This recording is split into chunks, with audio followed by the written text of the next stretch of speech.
the sound of creaking floorboards. That's what people remember most about the Bell home.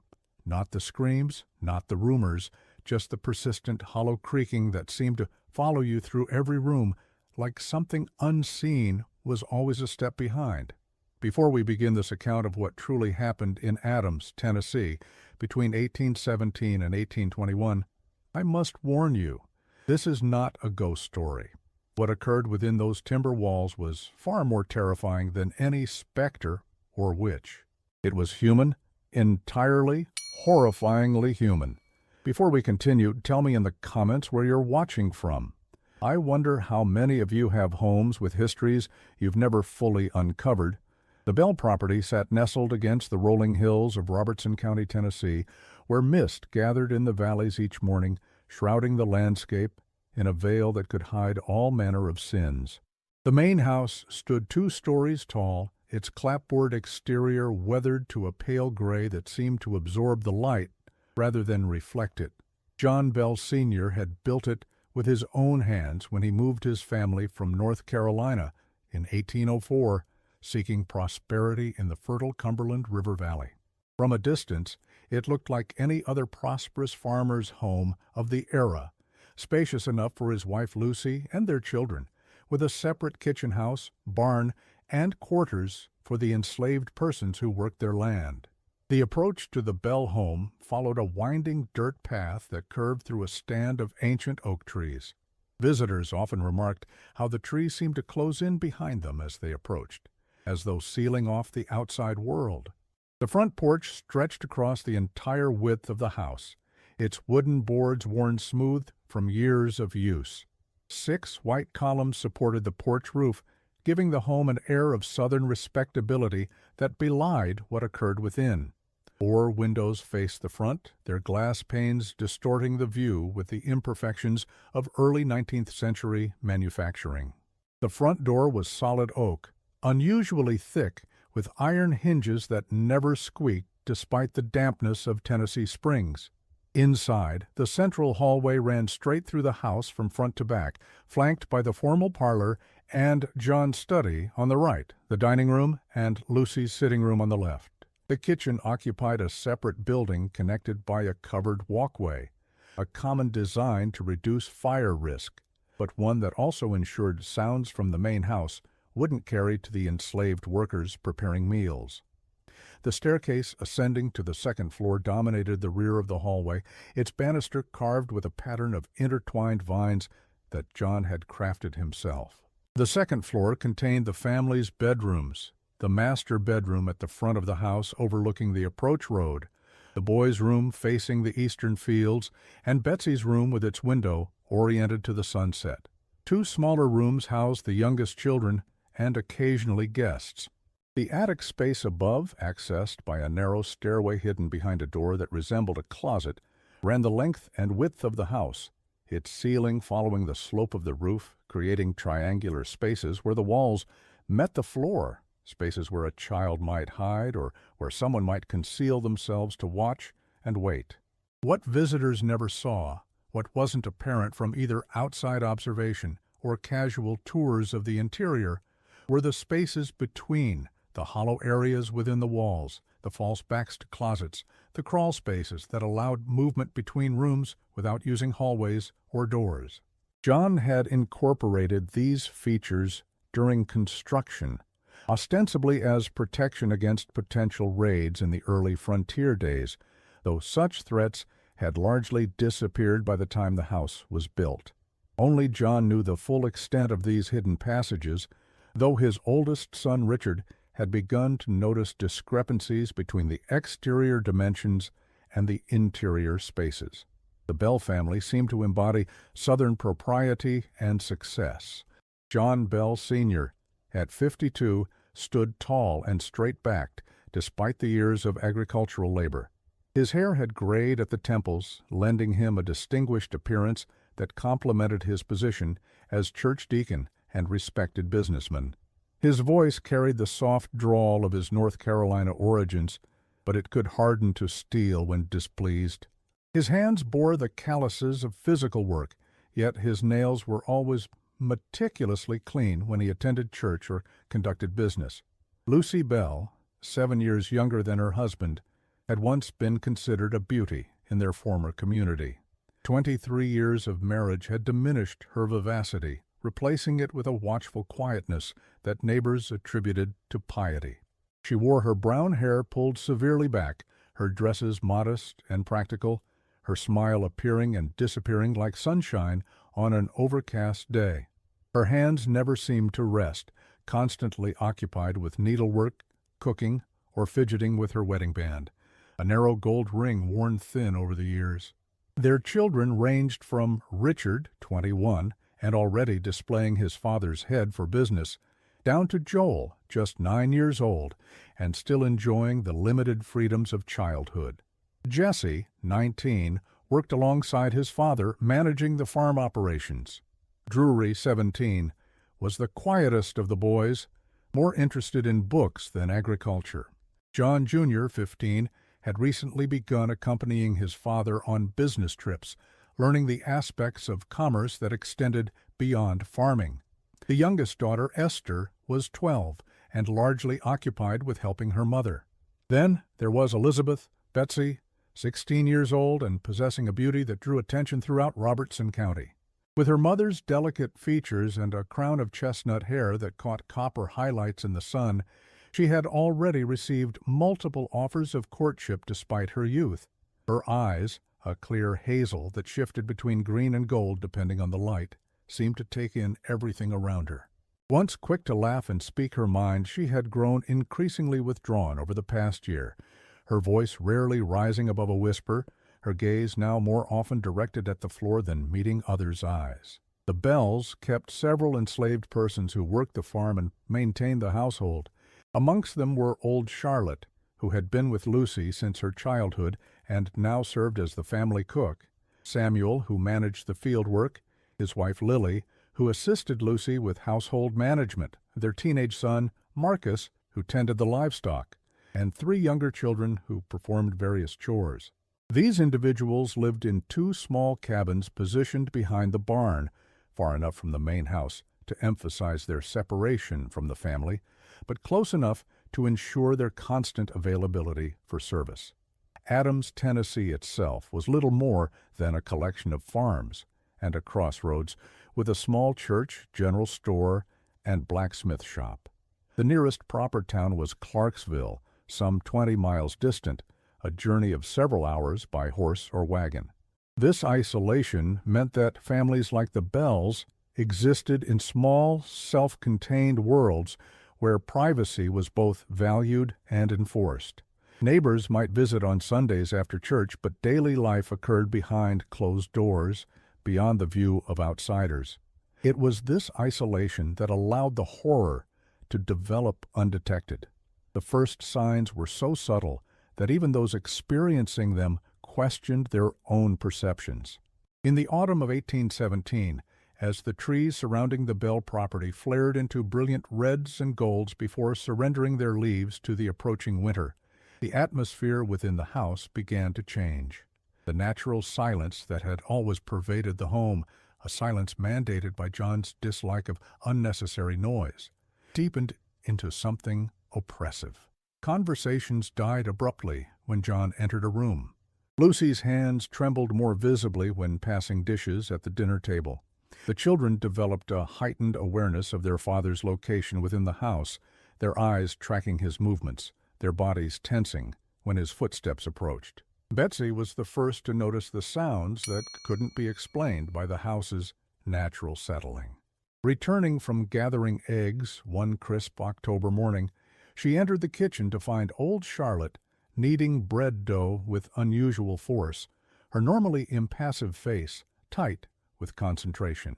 "Did you hear that scratching in the walls last night, Miss Betsy?" Charlotte asked, without looking up from her work. Betsy set down her basket of eggs carefully. "I thought it was mice. Father said he'd set traps." Charlotte's hands stilled momentarily. "Weren't no mice I ever heard. Mice don't drag something heavy across the floor above an empty room." That evening, as the family gathered for dinner, Betsy mentioned the sounds to her father. John's fork paused halfway to his mouth, his eyes narrowing slightly. "The house is 10 years old now. Wood contracts as it ages. What you're hearing is simply the structure settling." "But Charlotte said," Betsy began. "Charlotte would do better to mind her cooking and not fill your head with nonsense," John interrupted, his voice maintaining its even tone, while his knuckles whitened around his fork. "I won't have this family infected with the superstitious fears of slaves." Lucy placed a gentle hand on her daughter's wrist. "Your father knows about these things, Betsy. Houses make all manner of sounds, especially as the seasons change." The subject was closed, as definitively as if a door had been shut and locked. The family continued eating in the silence that characterized their meals, broken only by the occasional clink of silverware against plates or requests to pass dishes. But later that night, as Betsy lay in her bed, staring at the shadows cast by moonlight through her window, she heard it again, a slow, deliberate scratching within the wall beside her bed, as though someone were dragging fingernails across the inner surface of the wooden boards. When she pressed her ear to the wall, the sound stopped immediately, replaced by what seemed like the soft rhythm of breathing. Betsy didn't mention the sounds again, not to her family and not to Charlotte, but she began to notice other things. Objects in her room moved slightly from where she had left them. Her hairbrush placed on the opposite side of her dressing table. Her shoes arranged neatly when she was certain she had kicked them off haphazardly the night before. She developed the habit of placing a single strand of her hair across her closed journal, only to find it missing when she returned, though the journal appeared undisturbed. Within weeks, other family members began reporting strange occurrences. Lucy complained of cold drafts in rooms where no windows were open. John Jr. found his carefully organized collection of arrowheads rearranged. Joel woke crying, claiming someone had pulled his hair in the night. The enslaved workers began to refuse entering certain parts of the house, particularly the attic and the narrow back staircase, without explaining their reluctance beyond vague references to bad feelings. As winter settled over the Bell property, bringing short days of watery sunlight and long nights of penetrating cold, the incidents increased in frequency and intensity. The family heard knocking from inside the walls, rhythmic and deliberate, moving from room to room as though following the occupants. Objects disappeared, only to reappear days later in unlikely locations. A silver hairpin found embedded in a loaf of bread, a child's wooden toy discovered in the water barrel. Most disturbing were the sounds of chains dragging across the attic floor, heavy and slow, back and forth, always late at night, when the house was dark and the family was trying to sleep. John Bell's explanation evolved from house settling to raccoons or squirrels that had found their way into the walls or attic. He set traps in the visible portions of the attic, nailed boards over suspected entry points, and confidently assured his increasingly uneasy family that the problem would soon be resolved. He forbade discussion of the incidents outside the family, sternly warning his children that spreading tales would damage their reputation in the community and potentially impact their social and economic prospects. But the explanation of animals couldn't account for what began happening to Betsy. The bruises appeared first, small fingerprint-sized marks on her upper arms as though someone had gripped her too tightly. She discovered them one morning while dressing, 4 distinct oval discolorations on each arm, perfectly matching where hands might have held her. She had no memory of anyone touching her with such force, yet the evidence was unmistakable on her skin. When her mother noticed the bruises while helping her lace her dress for Sunday church, Betsy claimed she must have bumped against the bedpost in her sleep. Lucy's eyes registered doubt, but she accepted the explanation without challenge. That night, Betsy locked her bedroom door for the first time, pushing her dressing table against it for additional security. She woke the next morning to find the table moved back to its original position, the door unlocked, and new bruises encircling her wrists like bracelets. The official narrative presented to neighbors and the community was crafted by John Bell with rigorous attention to normalcy. At church, the Bells appeared as they always had, John commanding respect with his dignified bearing. Lucy quiet and supportive at his side, the children well-behaved and appropriately subdued. If Betsy wore long sleeves despite the warming spring weather, if her brother seemed unusually protective of her, if Lucy's hands trembled more visibly when passing the communion plate, these were minor details easily overlooked or attributed to common family concerns. But within the community, whispers began.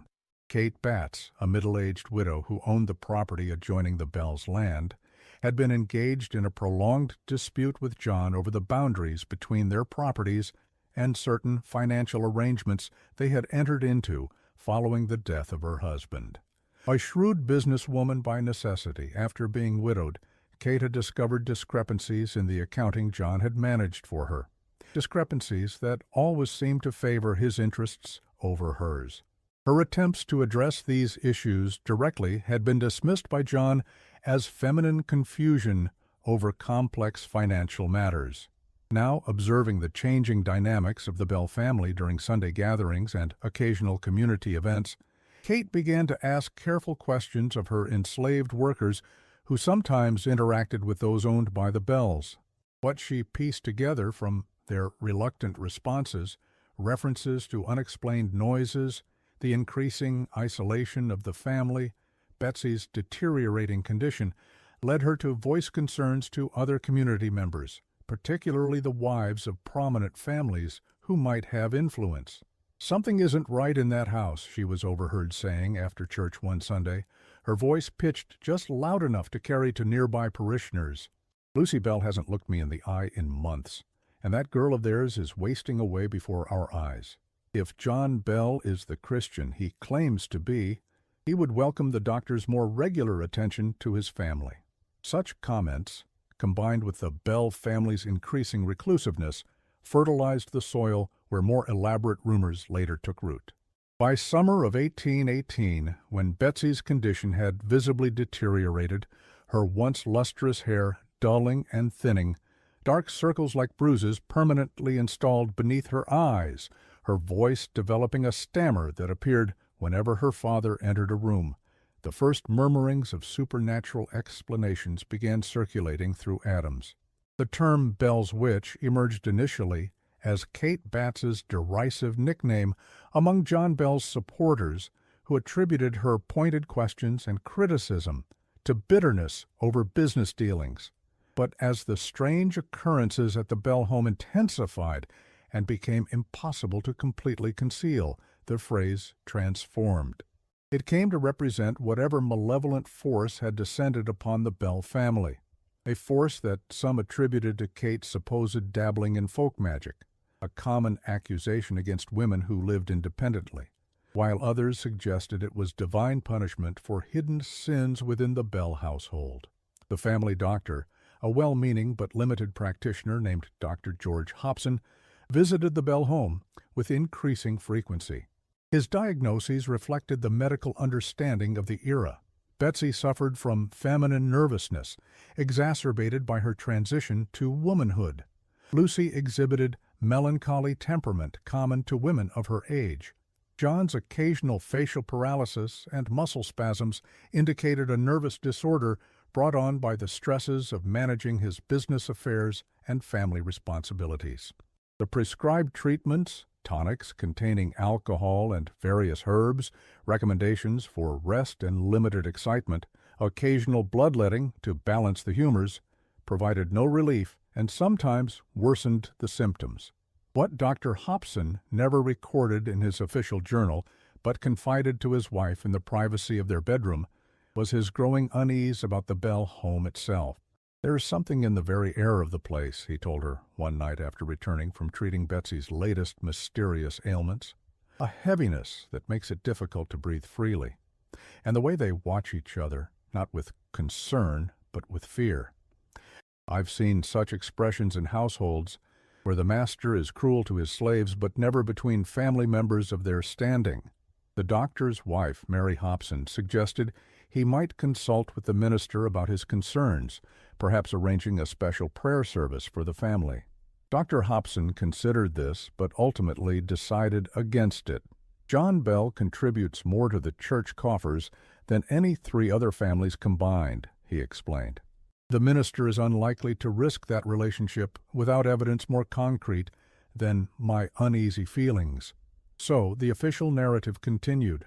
The Bell family was experiencing unfortunate but natural health issues, possibly complicated by pests in their home and the overactive imaginations of young women and enslaved persons. This explanation satisfied most of the community's need for rational understanding while allowing them to maintain comfortable distance from whatever was truly occurring at the Bell property. After all, in isolated rural communities like Adams, survival depended on a careful balance between neighborly concern and respect for privacy. Investigating too deeply into another family's troubles could easily lead to unwelcome scrutiny of one's own household. Behind the carefully maintained facade of the Bell home, however, the true horror was unfolding in ways that would never appear in the historical record. The architecture of the house itself, those hidden passages and concealed spaces John Bell had incorporated into its construction, had transformed from potential security features into instruments of torture and control. The false walls contained narrow pathways through which a person could move silently throughout the house, observing occupants through small holes disguised as knots in the wood paneling. The attic space had been partitioned with movable panels, creating areas that could be accessed without using the main staircase. Even the cellar, dug deep into the Tennessee clay beneath the house, contained chambers unknown to anyone but John himself. Richard Bell, the eldest son who had begun to notice the discrepancies between the house's exterior dimensions and its interior spaces, conducted his own careful investigation when his father was away on business. He discovered a small door hidden behind shelving in his father's study, revealing a passage barely wide enough for an adult man to navigate sideways. Following it with a candle that cast disturbing, elongated shadows on the rough wooden walls, he emerged through another concealed door into his parents' bedroom closet. The implications of this discovery, that his father could move between his study and bedroom undetected, might have seemed merely odd, if not for the tiny observation holes he found, drilled into the closet wall, positioned to provide clear views of both the bed and the area where Lucy dressed each morning. Further exploration revealed similar passages connecting to Betsy's room and to the main hallway outside the children's bedrooms. Most disturbing was the elaborate system of small metal bells connected by wires that ran through the walls, allowing someone within the passages to create sounds that would seem to come from empty rooms or from within the walls themselves. The copper wires glinted in Richard's candlelight, a web-like network of intentional torment. Richard kept his discoveries to himself, uncertain who to trust with such knowledge and afraid of the consequences should his father discover his exploration. Instead, he began spending nights secretly watching the hidden entrances to these passages, determined to confirm his growing suspicion about the source of the family's torment. It was during one such vigil, concealed in the shadows of the dining room after the household had retired, that he witnessed his father emerging from behind a panel in the wainscoting, dressed in his nightclothes but fully awake, a small leather satchel in his hand. John moved silently toward the staircase, his expression unreadable in the dim light of the single candle he carried. Richard followed at a distance, watching as his father bypassed the second-floor landing and continued upward to the attic door. Instead of opening it normally, John pressed against a seemingly solid section of the surrounding wall molding, causing a different, smaller door to swing inward. He disappeared into the darkness beyond, the door closing seamlessly behind him. Richard waited nearly an hour before the door opened again and his father reappeared, the satchel now empty, his nightshirt showing dark stains that the candlelight revealed to be red. The next morning, Betsy appeared at breakfast with a fresh cut across her collarbone, visible above the neckline of her dress. When Lucy gasped and asked what had happened, Betsy's eyes darted briefly to her father before she stammered, "I must have done it in my sleep. I had terrible dreams. John Bell nodded solemnly. "The witch grows bolder in tormenting you, daughter. We must pray for strength to endure these trials." Richard, watching this exchange while maintaining a carefully neutral expression, felt a chill that had nothing to do with the morning air. He had never believed in the witch, had always suspected the phenomena were somehow manufactured, but the confirmation of his father's direct involvement in harming Betsy shook him to his core. The realization that his father had constructed an elaborate system specifically designed to terrorize his own family, that he had been meticulously planning and executing this psychological torture for years, transformed Richard's understanding of the man who had raised him. The cold, distant father he had known his entire life was revealed as something far more monstrous, a calculating architect of fear who derived satisfaction from controlling and harming those who should have been able to trust him completely. Betsy's perspective of the Bell home had transformed entirely since the hauntings began. What had once been simply the place where she lived, with its familiar creaks and shadows, had become a labyrinth of potential dangers.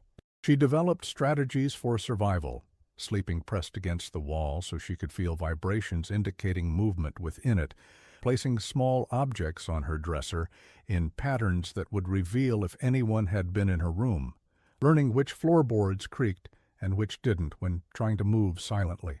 She began keeping a small knife beneath her pillow, though she wasn't entirely sure what she would do with it if confronted by the invisible tormentor. Her engagement to Joshua Gardner had initially seemed like salvation.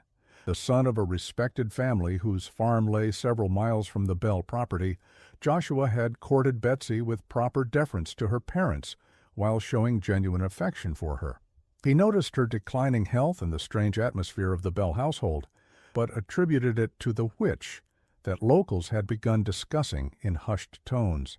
His offer of marriage, which would remove Betsy from the Bell home to his family's property, was initially met with polite consideration by John Bell. The engagement celebration brought rare moments of lightness to Betsy's life. Joshua visited regularly, always accompanied by a family member as propriety demanded, bringing small gifts and stories from beyond the increasingly isolated world of the Bell property. During these visits, the phenomena would mysteriously cease. No unexplained sounds, no objects moving, no sudden cold drafts.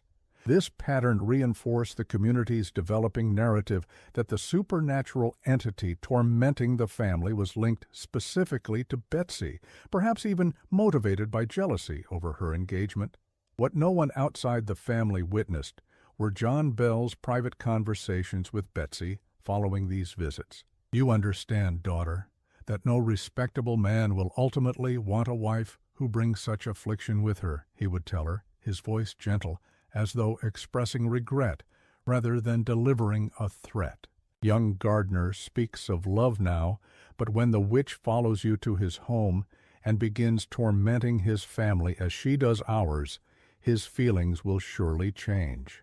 These conversations occurred in John's study with the door closed but not locked, a detail that maintained the appearance of propriety while ensuring Betsy understood her vulnerable position.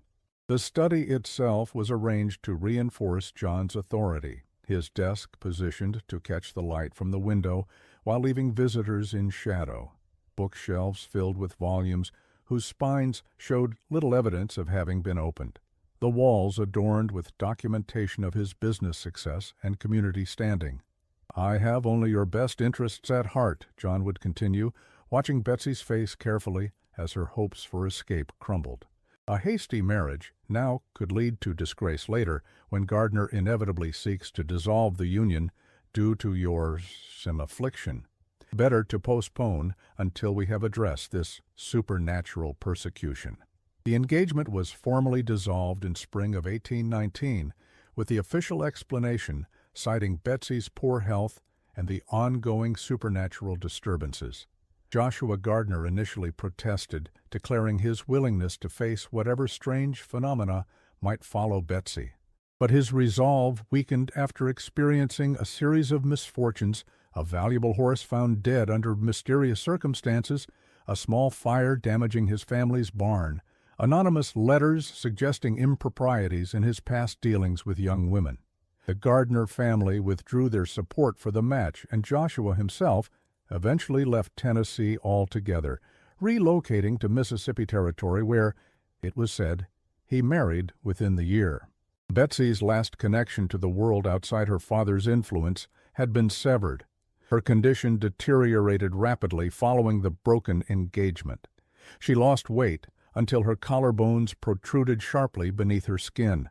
Her hair, once thick and lustrous, fell out in clumps, requiring her to wear caps even within the house.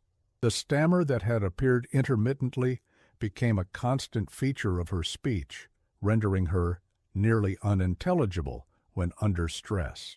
Most concerning were the episodes of absence, periods where she would stare fixedly at nothing, unresponsive to questions or physical contact, sometimes for hours at a stretch. Lucy Bell, witnessing her daughter's decline while experiencing her own increasing physical and mental symptoms, made a desperate attempt to intervene.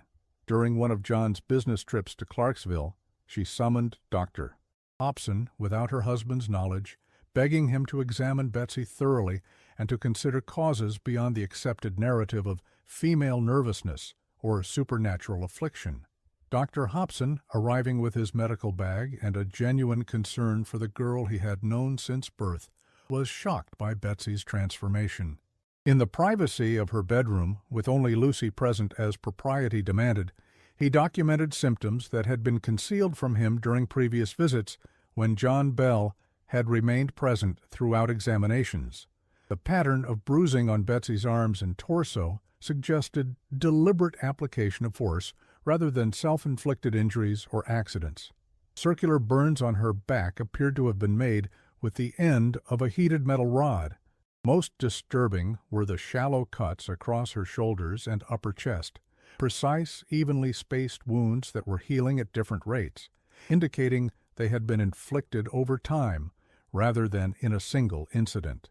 "Mrs. Bell," the doctor said quietly after completing his examination, his voice steady despite his internal distress, "these injuries are not consistent with any natural illness, nor with self-harm in states of nervousness. Someone is deliberately harming your daughter." Lucy's face, already pale, drained of its remaining color. "The witch," she began automatically. "There is no witch, ma'am," Dr. Hobson interrupted, his professional demeanor cracking slightly to reveal anger beneath. "No supernatural entity holds a heated rod to a girl's skin or cuts her with a blade. These are human actions requiring human hands. The implication hung in the air between them, too terrible to voice directly. Lucy's hands began their familiar trembling, more pronounced than the doctor had ever observed. "What you're suggesting is impossible," she whispered. "He is a deacon in the church, a respected businessman, a loving father. And when these incidents occur, the noises, the objects moving, the attacks on Betsy—" "Where is Mr. Bell?" the doctor asked. "Sometimes present with us, sometimes in his study or attending to business," Lucy replied, her eyes fixed on her daughter's sleeping form. "But the phenomena happen throughout the house, even when he's clearly visible to us all." Dr. Hobson nodded slowly. "I see. And has anyone from outside the household witnessed these events? Besides the slave workers, I mean. Someone whose testimony would be considered reliable?" "No," Lucy admitted, after a moment's reflection. "John has been protective of our privacy during this ordeal. He feels public scrutiny would only add to our suffering." The doctor packed his instruments with methodical care, his mind working through implications and possibilities. "Mrs. Bell, I cannot in good conscience continue treating symptoms while ignoring their cause. I believe Betsy should be removed from this house immediately, perhaps to stay with relatives until her health improves, and the source of these incidents is identified." Lucy's reaction was unexpected, not relief at the suggested intervention, but panic. "That's impossible. John would never allow it, and without his permission, no one would take her in." Her voice dropped to a whisper. "You don't understand. No one does." Before the doctor could respond, the sound of horses approaching signaled John Bell's early return. Lucy's terror was palpable as she hurried the doctor out through the kitchen, begging him to say nothing of his findings or recommendations. "He can't know you were here without his approval," she pleaded. "Please, for Betsy's sake, if not for mine." Dr. Hobson departed reluctantly, profoundly disturbed by what he had discovered and by Lucy's reaction. He considered his ethical obligations to report suspected harm to the local authorities to protect a vulnerable patient against the practical realities of rural Tennessee in 1819. John Bell's standing in the community, combined with the era's views on a man's absolute authority over his household, made official intervention unlikely to succeed and potentially dangerous for the Bell women. The doctor ultimately chose a compromise that haunted him for the remainder of his life. He documented his findings in a private journal rather than his official medical records, and he began making more frequent visits to the Bell home, insisting on examining Betsy regularly despite John's growing irritation with his presence. He couldn't remove Betsy from danger, but he could create a witness presence that might constrain John's worst behaviors. It was insufficient protection, as later events would prove, but represented the limited options available within the social and legal frameworks of the time. John Bell's health began to deteriorate noticeably in early 1820, though whether from natural causes or other factors would remain a subject of speculation. He experienced episodes of facial paralysis, particularly affecting the left side of his mouth and eye. His hands developed tremors that interfered with writing and other fine motor tasks. Periodic muscle spasms contorted his limbs painfully, sometimes lasting hours before subsiding. Dr. Hobson diagnosed a nervous disorder, possibly exacerbated by the supernatural torments the family had endured. A public explanation that maintained the established narrative while privately suspecting other causes. As John's physical condition worsened, the incidents within the Bell home intensified rather than diminishing. This pattern contradicted the community's expectation that the witch would relent as its primary target weakened, creating confusion in the developing folklore. Some suggested the entity was feeding on John's declining health, growing stronger as he grew weaker. Others proposed that John's illness had weakened whatever spiritual protection he had provided his family, allowing the supernatural forces greater access to the household. Within the family, a subtle shift in dynamics occurred. Richard Bell assumed greater responsibility for the farm operations and business affairs, necessarily spending more time away from the house. His younger brothers, increasingly aware that something beyond their understanding was occurring, formed a protective circle around Betsy, rarely leaving her alone despite their father's attempts to separate them. Lucy emerged partially from her long passivity, finding small ways to assert control, rearranging household routines, countermanding John's instructions regarding minor matters when his illness confined him to bed, allowing the children slightly more freedom of movement and expression. John's response to these changes manifested in increased manipulation rather than direct confrontation. Too weak to physically enforce his will as consistently as before, he turned to psychological tactics, playing family members against each other, creating doubt and suspicion, exploiting existing fears. The witch phenomena became more targeted, focusing on those showing greatest independence from his control. Objects precious to Lucy would be destroyed. The boys would experience painful pinches or slaps from unseen hands when they clustered protectively around Betsy. Entries in Richard's private business journal would be altered, creating errors in accounting that undermined his confidence. By autumn of 1820, John was bedridden more often than not, his deterioration accelerating despite Dr. Hobson's treatments. The folklore surrounding the Bell Witch had spread beyond Adams to neighboring communities, bringing occasional visitors hoping to witness supernatural phenomena or offer assistance through prayer or folk remedies. John alternately welcomed or rejected these visitors, depending on how their presence served his purposes. Those who reinforced the witch narrative and expressed sympathy for his suffering were received graciously. Those who asked too many questions or suggested alternative explanations were turned away, often after experiencing some minor manifestation that reinforced the supernatural explanation. Among the visitors was Andrew Jackson, not yet president, but already a famous military leader and political figure. His actual involvement with the Bell family remains historically disputed, with some accounts claiming he experienced supernatural phenomena during an overnight stay, while others suggest he never visited at all. The truth, like much surrounding the Bell Witch legend, is less remarkable than the mythology. Jackson did pass through the area during this period, and, hearing of the strange occurrences, expressed interest in witnessing them. Whether he actually visited the Bell home and what he might have experienced there are details lost to history, later embellished to add credibility to the supernatural narrative by associating it with a nationally recognized figure. On December 20, 1820, after months of declining health punctuated by periods of seeming improvement, John Bell was found dead in his bed.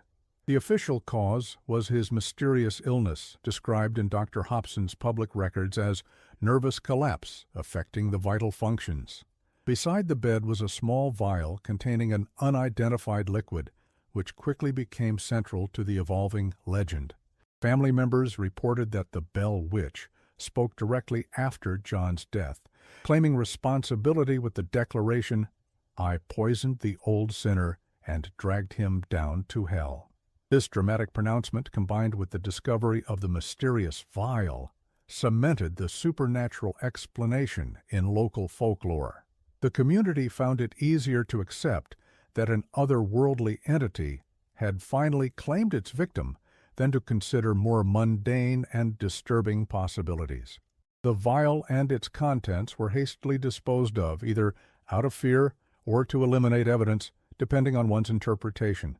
No formal investigation into John Bell's death occurred beyond Dr. Hobson's certification of natural causes, a common practice in rural areas where death was a private family matter unless foul play was obvious and publicly witnessed. In the days following John's death, the Bell home experienced a palpable change in atmosphere. The air seemed lighter, as though a persistent pressure had suddenly released. The enslaved workers moved through their duties with less obvious tension. Lucy emerged from her bedroom more frequently, her hands trembling less visibly. Betsy's stammer noticeably improved, though the physical evidence of her ordeal, the thinned hair, the scars, the permanent shadows beneath her eyes, remained as testimony to what she had endured. Most significantly, the supernatural phenomena gradually subsided. The knocking within walls ceased entirely. Objects remained where they were placed. The dragging sounds in the attic at night disappeared. This pattern reinforced the community's belief that the witch, having accomplished its purpose in claiming John Bell's life, had departed, a belief supported by the reported final communication from the entity, promising to return in 7 years. Richard Bell assumed formal responsibility for the family's affairs following his father's death. His first priority was securing their financial stability, which revealed another disturbing aspect of John's character. The family's apparent prosperity had been largely illusion, maintained through a complex web of loans, deferred payments, and manipulated accounting. The farm had been mortgaged to its limit, with payments increasingly in arrears. Business partnerships, including the controversial arrangements with Kate Batts, showed patterns of mismanagement and self-dealing that had left the Bells on the brink of financial ruin, a reality John had concealed from everyone, including his wife. Salvaging what remained of the family's resources required difficult decisions. Portions of the farm were sold to satisfy the most pressing debts. Some of the enslaved persons were sold to other local families, a traumatic separation that added another layer of moral complexity to the Bell legacy.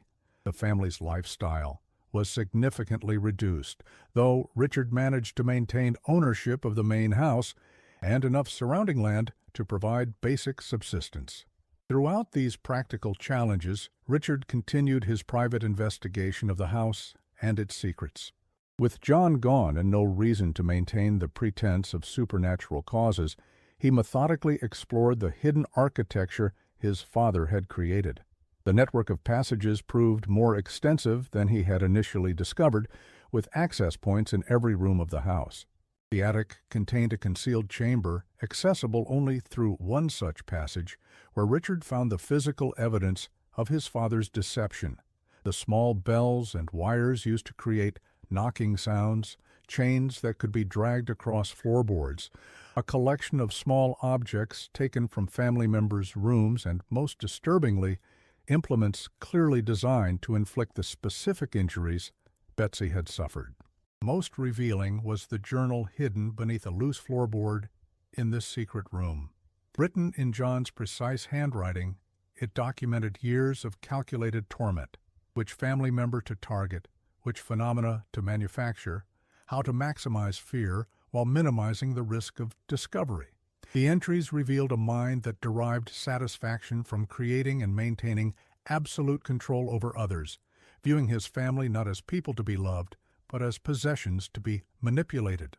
The final entries, written in an increasingly shaky hand as his illness progressed, expressed frustration at his weakening grip on the household and determination to maintain his dominance even as his body failed him.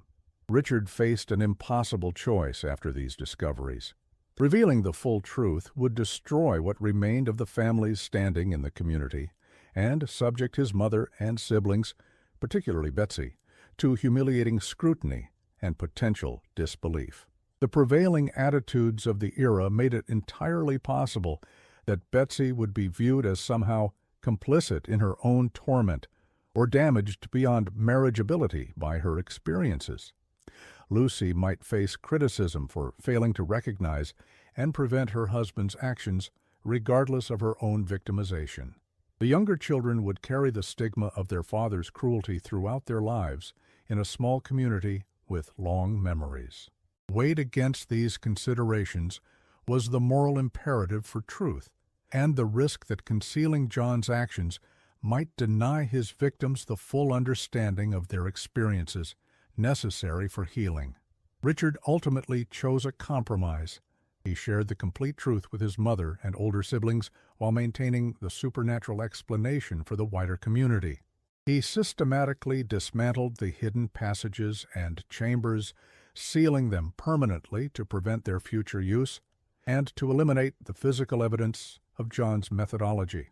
For Betsy, the revelation of her father's direct responsibility for her years of torment brought complex emotions: rage at the betrayal, relief at confirmation that she hadn't imagined or somehow deserved her experiences, and a profound grief for the normal family life she had never had and now never would. Her physical recovery progressed slowly, with some injuries leaving permanent scars and her nervous system continuing to react with heightened alertness to stimuli reminiscent of her trauma. Sudden sounds, dark enclosed spaces, unexpected touches. In 1821, Betsy left Tennessee altogether, relocating to Mississippi Territory in the company of her brother, Joel. The official explanation given to neighbors was that the change of scenery might complete her recovery from the witch's torments. In reality, the move represented her only chance at constructing a life unburdened by both the actual memories of her father's abuse and the community's continuing interest in her as the central figure in a developing supernatural legend. Lucy Bell remained in the family home with her younger children, maintaining the public narrative while privately coming to terms with her own role in the events. Her failure to protect Betsy, her years of compliance with John's increasingly controlling behavior, her choice to prioritize social standing over her children's safety. Whether she played any direct role in John's death, particularly regarding the mysterious vial found beside his bed, remained known only to her. She lived until 1837, increasingly reclusive in her final years, her interactions with the community limited primarily to church attendance.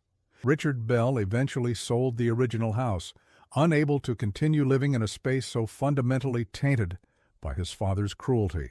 The new owners reported no supernatural phenomena, though they made significant renovations that likely eliminated any remaining evidence of the hidden architecture. Richard himself relocated to nearby Clarksville, where he established a successful mercantile business and became known for his philanthropic support of widows and orphans, perhaps his way of atoning for the suffering his father had inflicted. 7 years after John Bell's death, as the witch had allegedly promised, brief reports of renewed phenomena at the Bell property circulated through the community. Objects reportedly moved without being touched. Disembodied voices were heard by visitors. These incidents, less dramatic and extensive than the original events, further reinforced the supernatural narrative in local folklore. What went unrecorded was Richard Bell's discovery that his youngest brother, Joel, had developed a fascination with the hidden passages before their sealing, had mapped their locations, and had returned to the family property, coinciding with the witch's return. Whether Joel's actions represented a disturbed attempt to connect with his father's legacy or simply a young man's experimentation with the power to manipulate others' beliefs remains unclear. What is certain is that after a private conversation with Richard, during which the full history of their father's actions was shared in explicit detail, Joel's interest in perpetuating the phenomena ceased completely. He later became a minister, his sermons often focusing on themes of truth, redemption, and the human capacity for both cruelty and compassion. The legend of the Bell Witch evolved over subsequent decades, incorporating elements of frontier superstition, religious belief, and the human tendency to prefer supernatural explanations over confronting the darkness possible within seemingly respectable neighbors. The cave located on former Bell property became known as the Bell Witch Cave, attracting curiosity seekers despite having no direct connection to the actual events. Books, articles, and eventually films presented increasingly elaborate versions of the story, each adding details and dramatic elements absent from contemporary accounts. What these popular retellings universally missed was the true horror at the center of the Bell story, not a malevolent external force, but the calculated cruelty of a man toward those under his protection and authority. John Bell's architectural innovations transformed a family home into an instrument of psychological torture, allowing him to move unseen through walls, to watch without being watched, to create fear and confusion while maintaining an appearance of victimhood. His meticulous planning and execution of this deception over years revealed a mind that derived satisfaction from absolute control, viewing his family not as people to be loved, but as subjects to be dominated. The house itself became both his accomplice and his legacy, its hidden spaces allowing movement and observation without detection, its solid exterior presenting respectability to the community while concealing the horror within.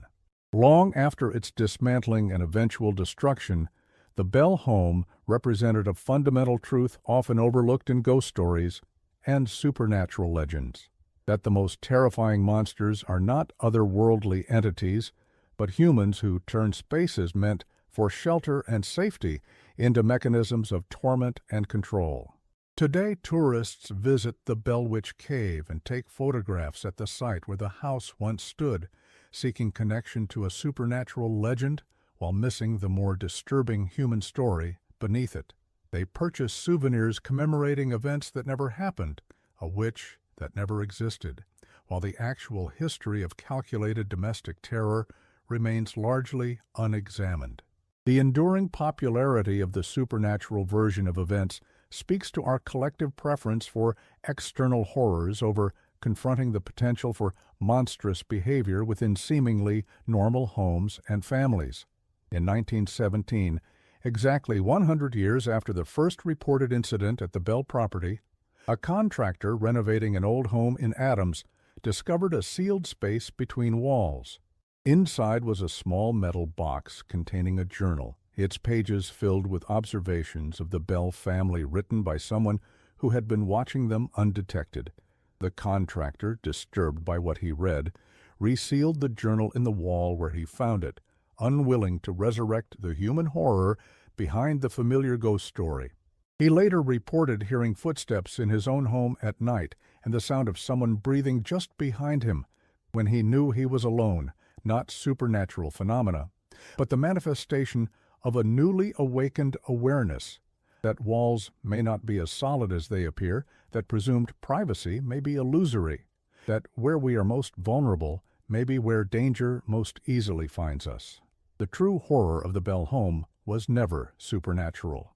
It was the recognition that the places we consider safest may harbor the greatest dangers, that those closest to us may orchestrate our greatest suffering, and that the human mind, when bent toward cruelty, can create torments far more ingenious and devastating than anything attributed to witches or spirits. The most terrifying aspect isn't that a house might be haunted by external forces, but that it might be designed as an instrument of torture by the very person who built it as a home. Listen carefully to your own house tonight. That creaking you hear, is it just the settling of old wood, or is it something else? Someone else? Moving through spaces you never knew existed, watching through walls you assumed were solid, orchestrating small disturbances designed to make you question your own perception. The Bell home may be gone, but its architectural principles have inspired others. Its legacy continues in the quiet desperation of countless families living behind respectable facades in homes designed to conceal rather than shelter. The witch was never real. The haunting was. It continues today, in homes across America where abuse hides behind closed doors, where victims are not believed, where communities prefer comfortable fictions over uncomfortable truths. The Bell home wasn't unique. It was just more elaborately constructed than most. Its true horror wasn't what was imagined to exist there, but what actually did.